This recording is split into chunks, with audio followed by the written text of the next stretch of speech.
আশাপূর্ণা দেবীর লেখা অভিনেত্রী গল্পটি রানুর গল্পমালায় পড়ে শোনাচ্ছি।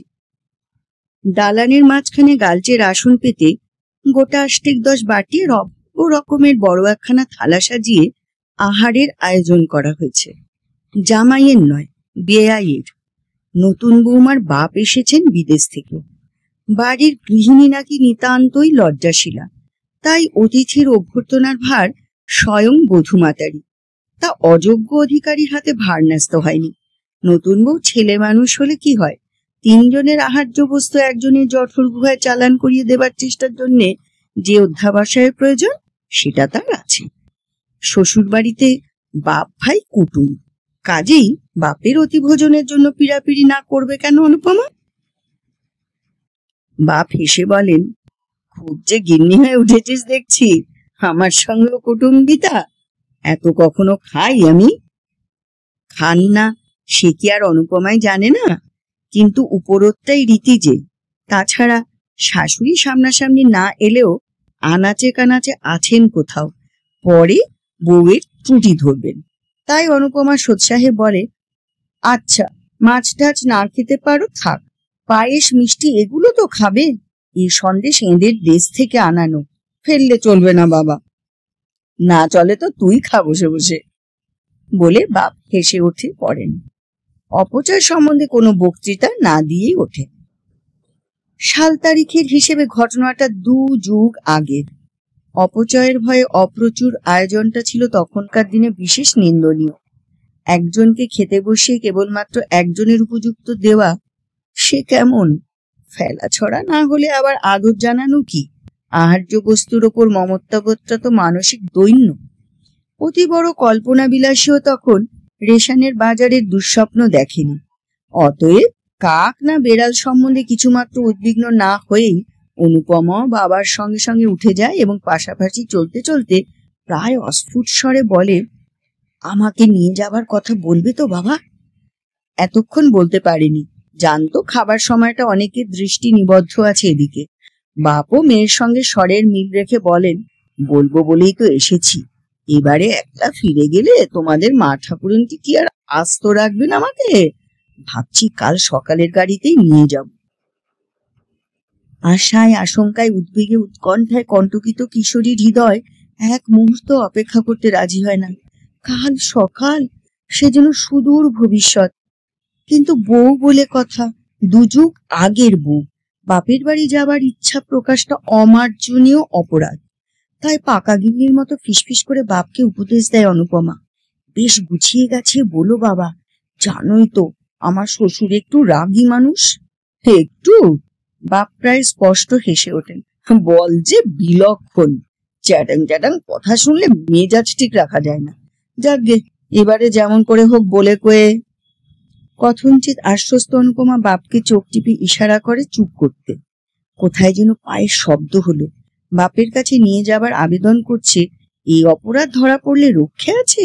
শাশুড়ি লজ্জাশীলা হতে পারেন, তা বলে এত দূর সহ্যশীলা তো হতে পারেন না সত্যি। ঘণ্টাখানেক পরে সেই দালানেই শতরঞ্চের আসন বিছিয়ে আর গোটা 4-5 বাটি ঘিরে থালা সাজিয়ে আহারে বসেছেন বাড়ির কর্তা। সামনে পাখা হাতে অনুপমা। ইনি কুটুম্ব না হলেও অনুরোধ উপরোধের মাত্রাটা ওঠে প্রায় কুটুম্বের পর্যায়ে। সেটাও রীতি। ছেলের বউ যত্ন আত্তি করবে, এই তো সাধ মানুষের। তার সে স্বাদ মেটাতে জানে অনুপমা। কর্তা বেশ খানিকক্ষণ খাওয়ার পর একসময় মুখ তুলে যেন হঠাৎ মনে পড়ার ভঙ্গিতে বলেন, ও হ্যাঁ, ভালো কথা, তোমার বাবা যে নিয়ে যেতে চাইছেন তোমাকে। বাবার কথা বাদ দিন, বলে পাখাটা জোরে জোরে চালাতে থাকে অনুপমা। হৃদস্পন্দনের দ্রুত ছন্দটা পাছে ধরা পড়ে, তাই আরো ব্যস্ততা। বাদ দিলে চলছে কই গো? শ্বশুর ঠাকুর শ্লেষের ভঙ্গিতে কথা শেষ করেন। তিনি একেবারে নাছোড় বান্দা। মেয়ে নিয়ে না গেলে তোমার মা নাকি তাকে বাড়ি ঢুকতে দেবেন না শুনলাম। ওই তো হয়েছে জ্বালা। দইয়ের ওপর চিনি দিতে দিতে অনুপমা যেন অগ্রাহ্য ভরে বলে, মার যে কি বাতিক, মেয়েকে দেখতে ইচ্ছে হলে কান্না জুড়ে দেবেন। আচ্ছা এ কি, বাবার কি কম মুশকিল? সেবারেও অমন পুজোর সময় দিদির আসবার কথা ছিল, আশা হলো না বুঝি। ব্যাস, মার 7 দিন খাওয়া বন্ধ। পুজোর সময় কোথায় নতুন কাপড় চোপড় পরবেন তা নয়। আচ্ছা, সবসময় কি আশা বললেই আশা হয়?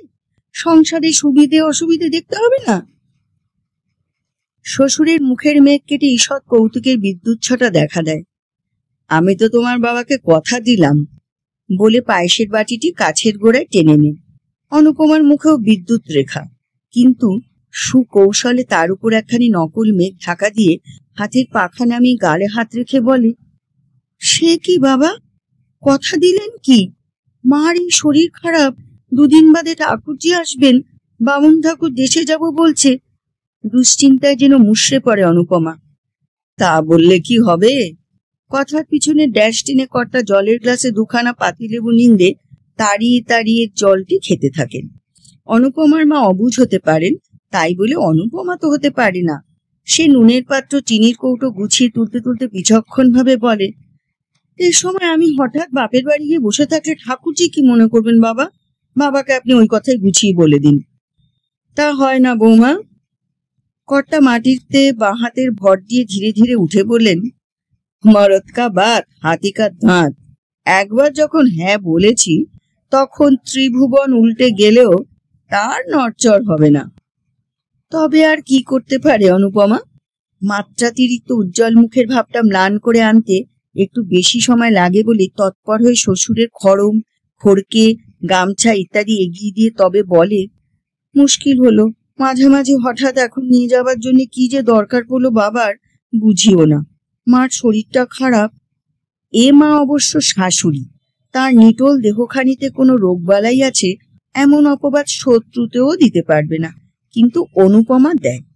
কর্তাগিনী উভয়ের মনোরঞ্জনের এক উৎকৃষ্ট দাওয়াই। পরবর্তী সিন দালানে নয় ঘরে, দিনে নয় রাত্রে। তারানাথকে ছেড়ে যেতে যে কি ভয়ঙ্কর মন কেমন করছে, সেই কথাই ছল ছল চোখে বিশদ ভাবে বোঝাতে হচ্ছে অনুপমাকে। দুই কর্তা মিলে কথা পাকাপাকি করে ফেললেন। অনুপমা বেচারি করে কি? ওর তো এখন শুধু শুধু যাবার ইচ্ছে ছিল না। হ্যাঁ, একটা উপলক্ষ থাকতো, আলাদা কথা। বড্ড অবুঝ অনুপমার মা, অথচ বেহায়ার মতো বলতে পারে না অনুপমা সে কথা।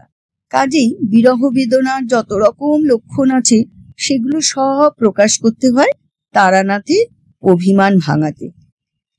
চতুর্থ দৃশ্য একটা আছে, সে অনুপমার পিতৃগৃহের পটভূমিকায়, কিন্তু সে কথা থাক, দুযুগ পরেরই কথা বলি।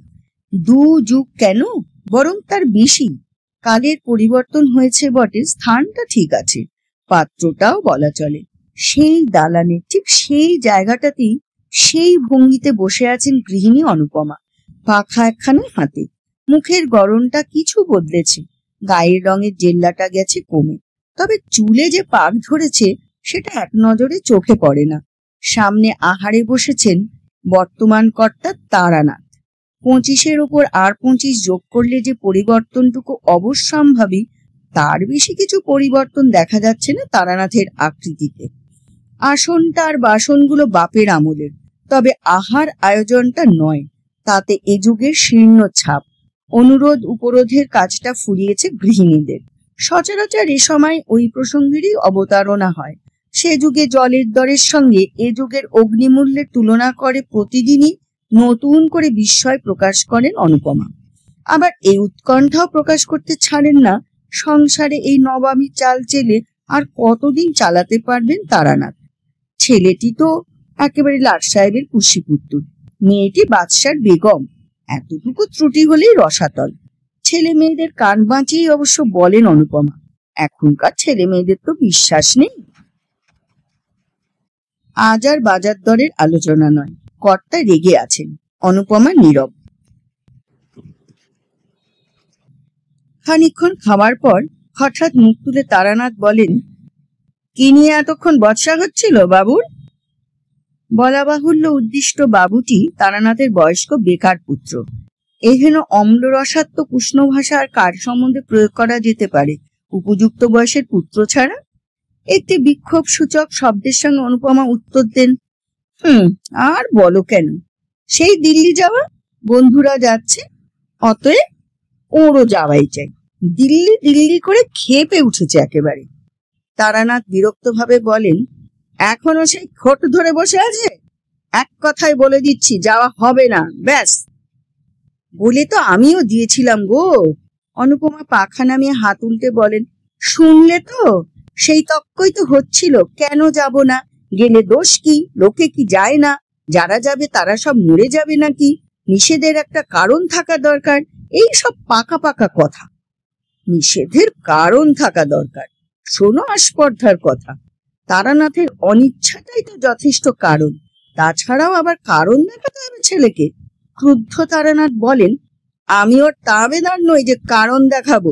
একপাল চ্যাংড়া ছোঁড়ার সঙ্গে হইচই করতে করতে আমি যেতে দেব না।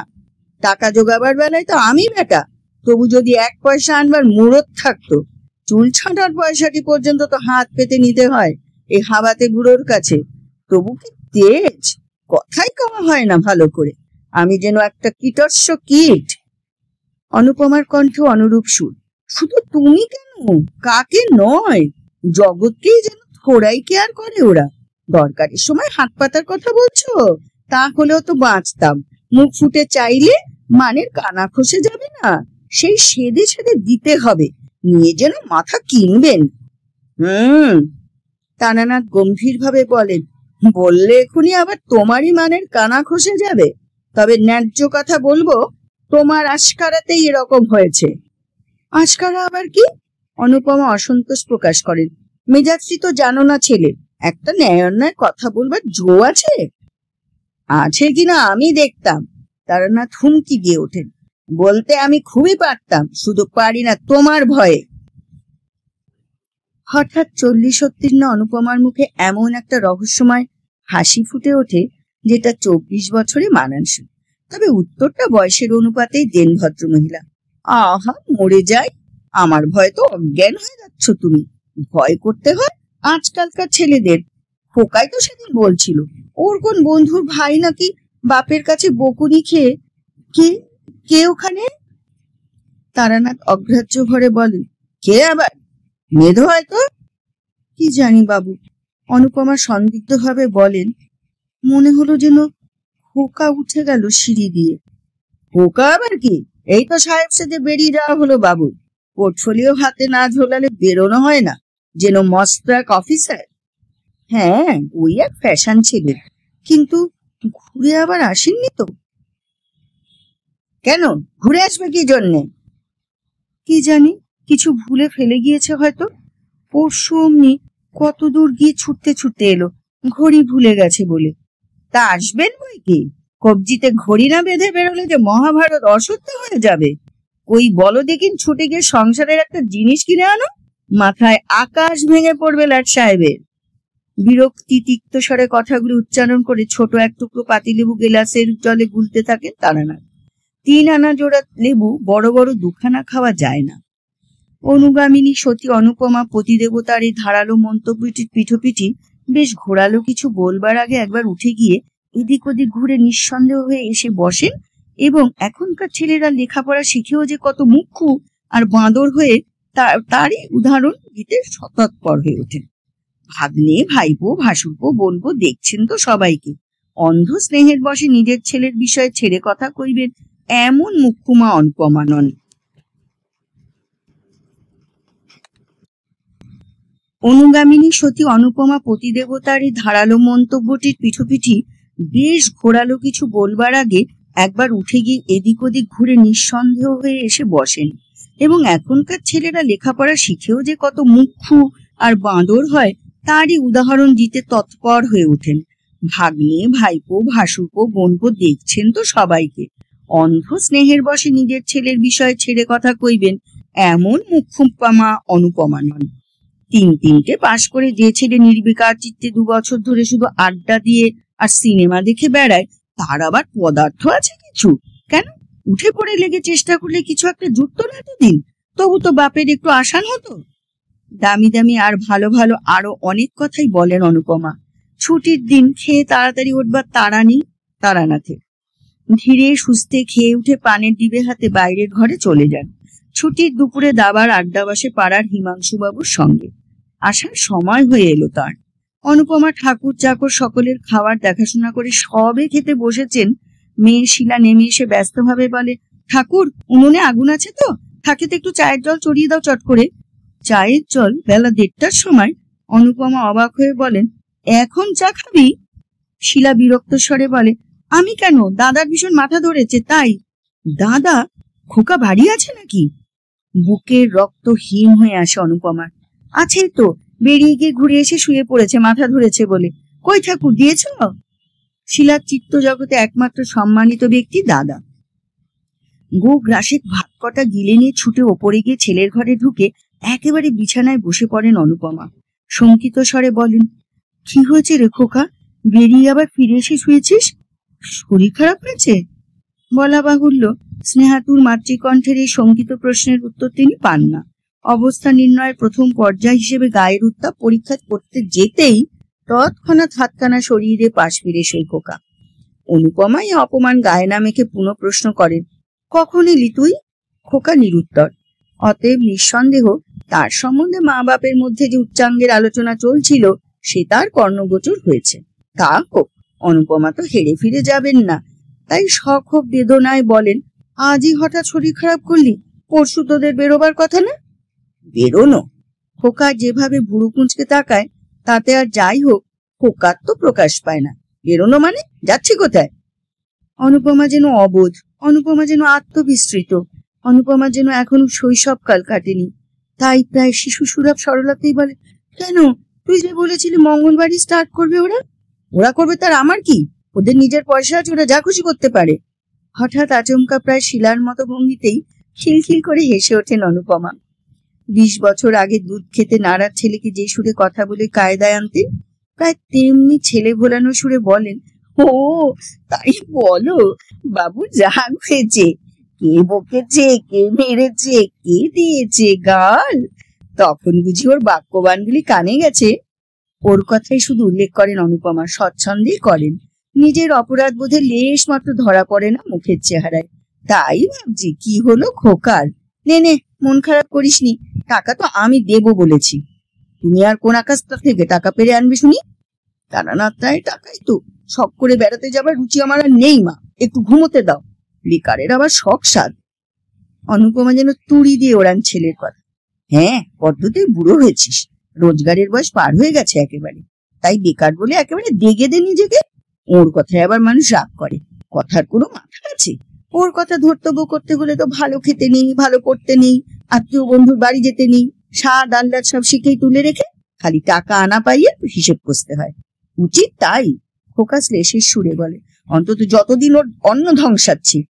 তাই বই কি, আমি তো আজীবন ওর অন্ন ধ্বংসাচ্ছি, করছি যে তাই। ওই সামনাসামনি দুটো মন রাখা কথা কয়ে যাতা বুঝিয়ে একটু ঠান্ডা রাখা, বুঝলি? গোয়ারটুনি করে কাজ বন্ধ করে লাভ। তোর ঠাকুরদা ছিলেন কি দুর্দান্ত রাগী, কিছুতে যদি একবার না বলেছেন তো হ্যাঁ করায় কাজসাধ্য। আমি শুধু ভুলিয়ে ভালিয়ে খোসামত করে। খোকা এবার উঠে বসে, উদ্ধত ভাবে বলে, কেন করেছো? অন্যায় করেছো। খোসামত করবে কিসের জন্য? বাবাকেও চিরকাল ভয় করে করে আর খোসামত করে করে এই অবস্থা, কিন্তু কেন? তোমার নিজের একটা সত্তা নেই, ভালো মন্দ বিচার বিবেচনা নেই, যুক্তিতর্ক নেই। সূক্ষ্ম একটি হাস্যরেখা ফুটে ওঠে অনুপমার বাঁকা ঠোঁটের কোণে। যুক্তিতর্ক? অনুপমার ভিতরে যুক্তিতর্ক নেই? এত অজস্র আছে যে তার প্রবল স্রোত সমুদ্র স্রোতের মতো ভাসিয়ে দিতে পারে বাপ ছেলে দুজনকেই, কিন্তু ভাসিয়ে দিলে চলে কই অনুপমার বিচার বিবেচনা? সেটা যে আছে তার প্রমাণ দিতে গেলেই তো সংসার করার কবে ঘুচে যেত অনুপমার। আর সত্তা, সে বস্তুটাও তো আমসত্বের মতো জলে গুলে রোদে শুকিয়ে ভাঁড়ারজাত করা হয়েছে। খোসামদের বিরুদ্ধে তো এত তর পারেন ছেলের, তাকেই বা এতক্ষণ কি করলেন তিনি মা হয়ে? কিন্তু এসবের কিছুটি উচ্চারণ করেন না অনুপমা। সূক্ষ্ম হাসির রেখাটা সূক্ষ্মতর হয়ে মিলিয়ে যায়।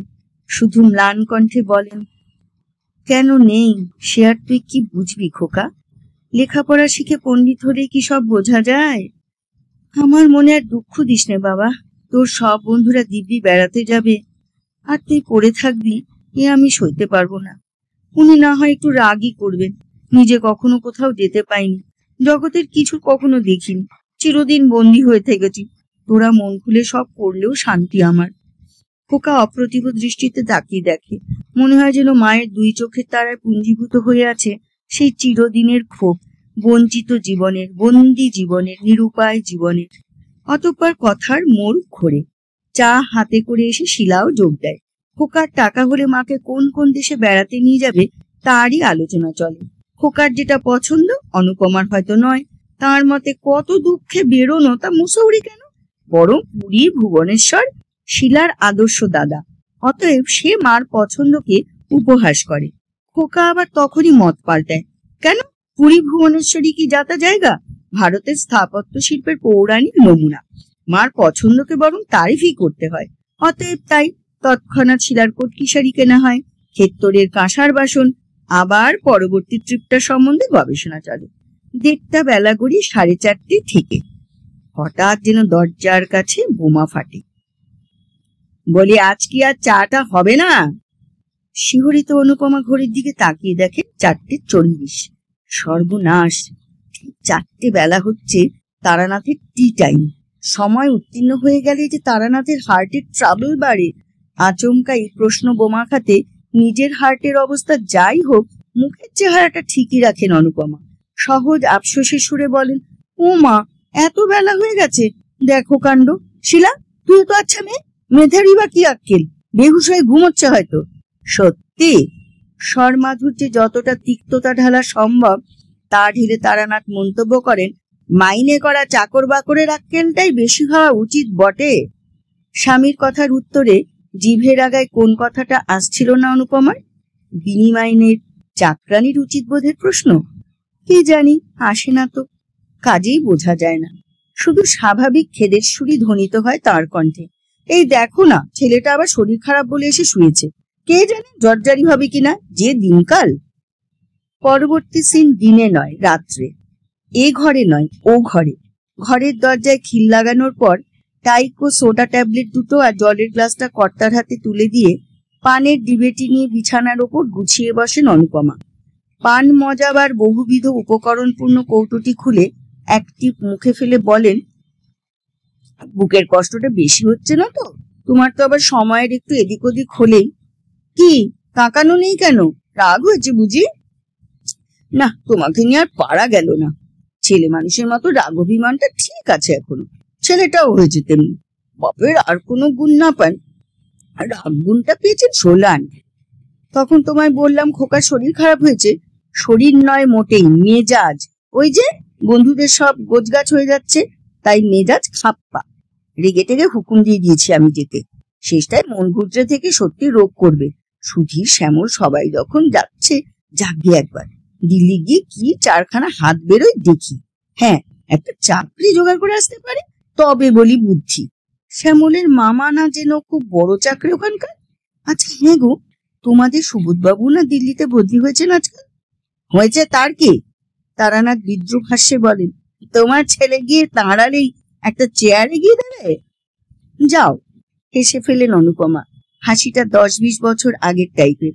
হেসে বালিশের ওপর এলিয়ে পড়ে বলেন, তোমার সবটাতেই ঠাট্টা। সরো দেখি, একটু শুই ভালো করে। ওই যা, মশারিটা টাঙাবো ভাবলাম যে, রসো টাঙিয়ে দি। আর থাক। অনুপমার সদ্য বালিশে ফেলা মাথাটার ওপর হাতের একটু চাপ দিয়ে তারানাথ বলে ওঠেন, হয়েছে, খুব হয়েছে, উঠতে হবে না। আজ হঠাৎ এত কর্তব্য জ্ঞানের উদয় কেন? না না, তোমার শরীরটা আজ ভালো নেই বলে ব্যস্তভাবে উঠে বসেন অনুপমা। ততক্ষণে অবশ্য তারানাথ উঠে দাঁড়িয়েছেন। গোফের ফাঁকে মুচকি হেসে বলেন, আচ্ছা, খুব প্রতিভক্তি হয়েছে। এই 27 বছরের মধ্যে কদিন মশারি টাঙিয়েছ? অম্বলের রোগী তারানাথের সহজে ঘুম আসে না। সুদীর্ঘ দিনের কর্মক্লান্ত আর অভিনয় শ্রান্ত অনুপমা ঘুমিয়ে পড়েন মুহূর্তেই। হয়তো অভিনয়টা নিখুঁত উঠেছে বলেই এত স্বস্তি। অভিনয়? তাছাড়া আর কি? সুন্দর নিখুঁত অভিনয়, এত নিখুঁত যে অভিনয় বলে বোঝা অসম্ভব।